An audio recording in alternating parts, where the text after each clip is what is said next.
Terima kasih.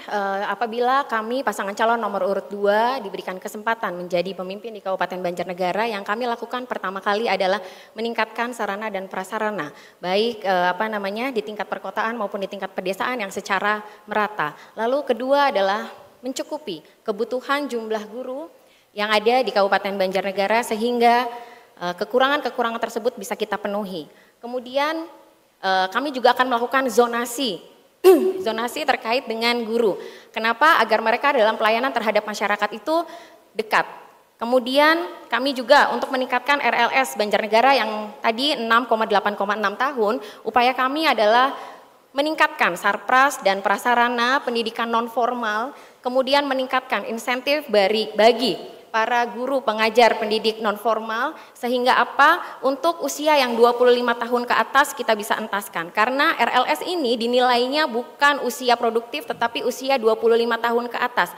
Jadi bagaimana kita hadir, kita harus meningkatkan dan memberikan penghargaan, memberikan sentuhan yang lebih untuk pendidikan non formal untuk meningkatkan RLS yang ada di Banjarnegara. Kemudian kami juga melakukan kebijakan-kebijakan yang bersifat mikro, langsung kepada masalahnya lalu mencari apa sih solusinya.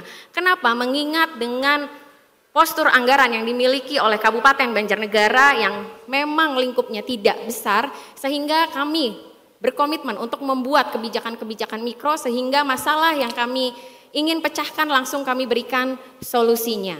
Mungkin dari saya seperti itu. Masih ada waktu, Ibu atau pasangan?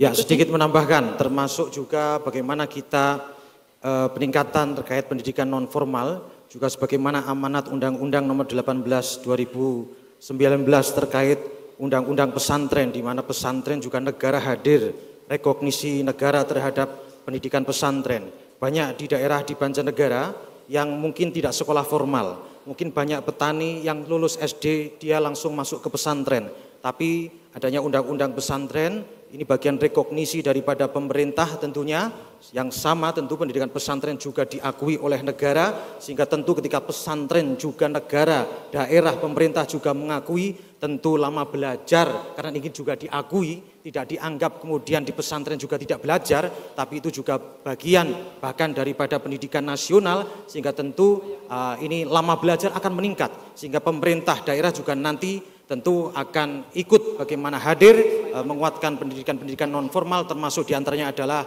pesantren, madrasah diniyah dan lain sebagainya. Cukup, akan ditambahkan. Tolong tenang, ditahan dulu. Sudah cukup? Baik.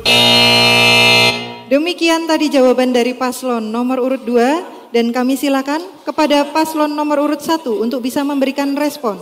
Atas jawaban dari paslon nomor urut 2, waktu diberikan 1 menit dimulai sejak Anda berbicara. Silakan. Ya, terima kasih. Tadi sudah disampaikan panjang kali lebar terkait bagaimana teknis pelayanan. Tapi kadang kita lupa sesuatu yang sangat terlibat terkait dengan pendidikan. Keluarga. Ini mempunyai peran yang penting dalam bagaimana pendidikan di keluarga itu bisa berjalan. Bagaimana memotivasi keluarga, bagaimana memotivasi anak untuk sekolah, tidak mengenalkan uang pada anak sekolah. Bagaimana memotivasi keluarga untuk mengikuti yang di atas 25 tahun pendidikan non formal sehingga bisa tercapai pendidikannya. Sehingga jangan sampai kita terjebak pada persyaratan normatif tapi kita melupakan hal-hal non teknis yang di luar itu yang bisa meningkatkan tingkat pendidikan di Kabupaten Banjarnegara. Itu saja, terima kasih. Baik. Ada yang ingin ditambahkan? Masih ada waktu 10 detik. Cukup? Baik.